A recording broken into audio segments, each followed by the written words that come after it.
Hi friends, இந்த வீடியோவில் நம்ம ஒரு பயனுள்ள தகவல் பற்றி பார்க்க போகிறோங்க.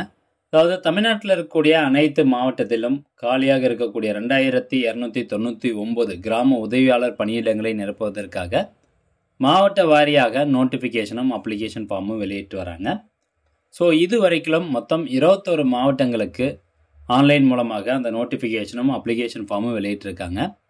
ஸோ எந்தெந்த மாவட்டங்களுக்கு இந்த நோட்டிஃபிகேஷன் வெளியிட்டிருக்காங்க, இதுக்கு நாம் எப்படி அப்ளை பண்ணணும், ஸோ மீதி இருக்கக்கூடிய மாவட்டங்களுக்கு எப்போ இந்த நோட்டிஃபிகேஷன் வெளியிடுவாங்க, ஸோ இது போன்ற பல தகவல் எல்லாமே இந்த வீடியோவில் நம்ம பார்க்க போகிறோம். ஆன்லைன் மூலமாக நீங்கள் அந்த நோட்டிஃபிகேஷனை அப்ளிகேஷன் ஃபார்மை டவுன்லோட் பண்ணி அது எப்படி ஃபில் பண்ணுறது அப்படிங்கிற எல்லா இன்ஃபர்மேஷனும் இந்த வீடியோவில் பார்க்கலாம். முடிஞ்ச அளவுக்கு இந்த இன்ஃபர்மேஷன் நிறைய பேருக்கு ஷேர் பண்ணி விடுங்க. ஸோ ஃபஸ்ட்டு இந்த tndistrict.nic.in அப்படிங்கிற இந்த வெப்சைட் நீங்கள் ஓப்பன் பண்ணிக்கணும். ஸோ இந்த வெப்சைட்டில் எல்லா மாவட்டத்துக்கான பெயர் போட்டு அதுக்கான லிங்க்கும் கொடுத்துருப்பாங்க. இப்போ உதாரணத்துக்கு நீங்கள் கோயம்புத்தூர் மாவட்டம் அப்படின்னா அந்த கோயம்புத்தூர் அப்படிங்கிற நேமை கிளிக் பண்ணிங்கன்னா நெக்ஸ்ட் இந்த மாதிரி உங்களுக்கு ஒரு வெப்சைட் பேஜ் ஓப்பன் ஆயிரும். ஸோ ஃபஸ்ட்டு உங்களுக்கு ஹோம் பேஜ் இந்த மாதிரி தான் ஓப்பன் ஆகும். ஸோ இதில் போயிட்டு அந்த வில்லேஜ் கிராம உதவியாளர் பணியிடங்களுக்கு நோட்டிஃபிகேஷன் வந்திருக்கா அப்படிங்கிறத எப்படி செக் பண்ணுறதுன்னா, இந்த ஹோம் பேஜில் நோட்டீசஸ் அப்படிங்கிற ஒரு ஆப்ஷன் இருக்கும். இதில் மூணாவது ஆப்ஷனாக ரெக்ரூட்மெண்ட் அப்படிங்கிற ஒரு ஆப்ஷன் இருக்கும். அந்த ஆப்ஷன் நீங்கள் கிளிக் பண்ணிக்கணும். ஒரு சில மாவட்டங்களுக்கு டைரெக்டாக அந்த ஹோம் பேஜில் நோட்டீசஸ் அப்படின்னு கொடுத்துருக்க மாட்டாங்க. அந்த பர்டிகுலர் மாவட்டங்களுக்கு இந்த சிட்டிசன் சர்வீசஸ் அப்படிங்கிற ஆப்ஷனை கிளிக் பண்ணிங்கன்னா அதுக்குள்ளார நோட்டீசஸ் அப்படிங்கிற ஒரு ஆப்ஷன் இருக்கும். அதை கிளிக் பண்ணிவிட்டு ரெக்ரூட்மெண்ட் ஆப்ஷனுக்குள்ளே போயிருங்க. போனதுக்கப்புறமா இங்கே பாருங்கள், ரெக்ரூட்மெண்ட் பேஜ் ஓப்பன் ஆகும். இது கோயம்புத்தூர் மாவட்டத்துக்கு நான் எக்ஸாம்பிளுக்கு சொல்லி காமிக்கிறேன். இப்போ இதில் பாருங்கள், ரெக்ரூட்மெண்ட் ஆஃப் வில்லேஜ் அசிஸ்டண்ட் அப்படின்னு போட்டு அந்த தாலுக்கானுடைய பெயர் கொடுத்துருக்காங்க. ஒரு சில மாவட்டங்களுக்கு ரெக்ரூட்மெண்ட் ஆஃப் வில்லேஜ் அசிஸ்டன்ட் போட்டு ஒரு மாவட்டத்துக்கு ஒரே ஒரு நோட்டிஃபிகேஷன், அந்த நோட்டிஃபிகேஷன் ஓப்பன் பண்ணிங்கன்னா உள்ள தாலுக்கா வாரியாக விவரங்கள் கொடுத்துருப்பாங்க. இப்போ நீங்கள் கோயம்புத்தூர் மாவட்டத்தை சேர்ந்தவங்கள பர்டிகுலராக உங்களுடைய தாலுக்கா எதுவோ அந்த தாலுக்காவுக்கு நேராக இருக்கக்கூடிய இந்த வியூ அப்படிங்கிற ஆப்ஷனை கிளிக் பண்ணிங்கன்னா நோட்டிஃபிகேஷன் ஓப்பன் ஆகும். அசிஸ்டண்ட் அப்ளிகேஷன் ஃபார்ம் வேணும் அப்படின்னா இந்த அப்ளிகேஷன் ஃபார்ம் ஆப்ஷன் கிளிக் பண்ணிங்கன்னா அப்ளிகேஷன் ஃபார்ம் டவுன்லோட் பண்ணிக்கலாம். அதை பிரிண்ட் அவுட் எடுத்து நீங்கள் அந்த அப்ளிகேஷன் ஃபார்மை ஃபில் பண்ணணும். ஸோ ஒரு சாம்பிள் ஃபார்மேட் உங்களுக்கு காமிக்கிறேன். இது விருதுநகர் மாவட்டத்தினுடைய அப்ளிகேஷன் ஃபார்மு. ஸோ அந்தந்த மாவட்டத்தில் அந்தந்த தாலுக்காவுக்கு நேராக இருக்கக்கூடிய அப்ளிகேஷன் ஃபார்ம் டவுன்லோட் பண்ணி ஃபில் பண்ணுங்கள். இப்போ உதாரணத்துக்கு நீங்கள் கோயம்புத்தூர் மாவட்டம், ஆனால் விருதுநகர் மாவட்டத்தினுடைய அப்ளிகேஷன் ஃபார்ம் டவுன்லோட் பண்ணி நீங்கள் அதில் ஃபில் பண்ணிடக்கூடாது. ஏன்னா ஒவ்வொரு மாவட்டம் பார்த்தீங்கன்னா கொஞ்சம் சேஞ்சஸ் பண்ணியிருக்காங்க அப்ளிகேஷன் ஃபார்மில். கேட்டிருக்கக்கூடிய இன்ஃபர்மேஷன் என்னவோ எல்லாமே ஒரே மாதிரி தான் இருக்கும். பட் அப்ளிகேஷன் ஃபார்ம் டிசைன் இதெல்லாம் பார்த்தீங்கன்னா கொஞ்சம் மாறி இருக்கும்.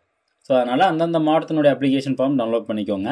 அது மட்டும் இல்லாமல் மேலே மாவட்டத்தினுடைய பெயர்லாம் பிரிண்ட் பண்ணியிருப்பாங்க. அதுக்காக தான் சொல்கிறேன்.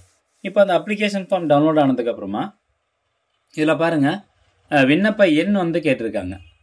விண்ணப்ப எண் அதில் நீங்கள் எதுவும் ஃபில் பண்ணாதீங்க. நாள் போட்டுக்கோங்க. விண்ணப்பதாரர் விவரங்கள் நம்ம ஃபில் பண்ணணும். விண்ணப்பதாரரின் பெயர், அப்ளிகனுடைய பெயர் தமிழில் எழுதிக்கோங்க. அதுக்கப்புறம் இங்கிலீஷில் எழுதிக்கோங்க. உங்களுடைய ஆதார் கார்டு நம்பரு, தந்தை அல்லது கணவர் பெயர், வயது எழுதிக்கோங்க.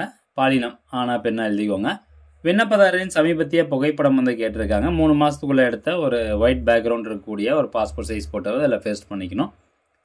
எந்த கிராமத்துக்கு நீங்கள் விண்ணப்பிக்கிறீங்க, விண்ணப்பிக்கும் வட்டம். ஸோ இந்த தாலுக்கா, அதாவது உங்களுடைய தாலுக்காவில் வேக்கண்ட் இருக்கணும். உங்களுடைய தாலுக்காவில் வேக்கண்ட் இல்லை அப்படின்னா நீங்கள் அப்ளை பண்ண முடியாது. அப்ளை பண்ணுறவங்க அந்த வட்டத்தை சேர்ந்தவங்களாக இருக்கணும். அது ஒரு முக்கியமான இன்ஃபர்மேஷன். அதுக்கப்புறம் உங்களுடைய முகவரி, அஞ்சல் எண், மொபைல் நம்பரு, இமெயில் ஐடி, தேசியம், மதம் என்ன ரிலீஜன் அது போட்டுக்கோங்க. கம்யூனிட்டி போட்டுக்கோங்க. சாதி எழுதிக்கோங்க. கல்வி தகுதி, நீங்கள் 10th பாஸ் அப்படின்னா 10th பாஸ் அப்படின்னு இருக்கணும். அதே மாதிரி 10th ஃபெயில் அப்படின்னாலும் 10th ஃபெயில் அப்படிங்கிறத நீங்கள் இதில் எழுதிக்கணும். கண்டிப்பாக 10th மார்க் ஷீட் கேட்குறாங்க. காவல்துறையில் வழக்கு ஏதும் நிலுவையில் இருந்தால் அதன் விவரம், ஏதாவது அவங்க மேலே கேஸ் பெண்டிங் இருக்குது அப்படின்னா அந்த கேஸினுடைய நம்பரில் எழுதிக்கோங்க. மிதிவண்டி அல்லது இருசக்கர மோட்டார் வாகனம் ஓட்டும் திறன் பெற்றுள்ளீர்களா அப்படின்னு கேட்டிருப்பாங்க. ஸோ உங்களுக்கு 2 வீலர் ஓட்ட தெரிஞ்சது அப்படின்னா ஆம் அப்படிங்கிறத செலக்ட் பண்ணணும். இப்போ 2 வீலர் நிறைய பேர் கேட்பாங்க, எனக்கு கீர் வண்டி ஓட்ட தெரியாது அப்படின்னு. ஸோ இதில் அந்த மாதிரிலாம் எதுவும் கேட்கல. உங்களுக்கு 2 வீலர் ஓட்ட தெரிஞ்சாவே ஆம் அப்படிங்கிறத செலக்ட் பண்ணிக்கோங்க. லைசன்ஸ் வச்சுருந்தீங்க அப்படின்னா கீழே ஆம் அப்படிங்கிறத கொடுத்துக்கோங்க. அந்த லைசன்ஸ் நம்பரை அந்த பாக்ஸில் எழுதிக்கோங்க. அது மட்டும் இல்லாமல் அந்த முன்னுரிமை கேட்டகரி கேட்டிருப்பாங்க. எல்லாம் தமிழில் தான் இருக்கும். இதை படித்து பார்த்துட்டு அது கரெக்டான பதிலை நீங்கள் டிக் அடிச்சுக்கோங்க. டிக் அடிச்சுட்டு இதில் என்னென்ன டாக்குமெண்ட்லாம் கேட்டிருக்காங்களோ அந்த டாக்குமெண்ட்ஸ் எல்லாத்தையும் ஜெராக்ஸ் எடுக்கணும். ஜெராக்ஸ் எடுத்து, அதாவது உங்களுடைய ஆதார் கார்டு, ரேஷன் கார்டு, அதுக்கப்புறம் 10th சர்டிஃபிகேட்டு, வேறு எதாவது படிச்சிருந்தா அதோட சர்டிஃபிகேட்டு, இந்த அப்ளிகேஷன் ஃபார்மு, அதுக்கு கம்யூனிட்டி சர்டிஃபிகேட்டு, ஜாதி சான்றிதழ், அண்ட் முக்கியமாக இருப்பிடச் சான்றிதழ், நேட்டிவிட்டி சர்டிஃபிகேட் வந்து வேணும். ஸோ இந்த சர்டிஃபிகேட் எல்லாமே ஜெராக்ஸ் எடுத்து அந்த ஜெராக்ஸில் உங்களுடைய கையெழுத்து வந்து போட்டுக்கணும். போட்டு இந்த அப்ளிகேஷன் ஃபார்மோடு சேர்த்து பின் பண்ணி டைரெக்டாக போஸ்ட் மூலமாக அந்த தாலுக்கா ஆஃபீஸ்க்கு அனுப்பலாம். இதில் வந்து விண்ணப்பிக்கிறது எப்படி அப்படிங்கிறது எல்லாமே கொடுத்துருப்பாங்க.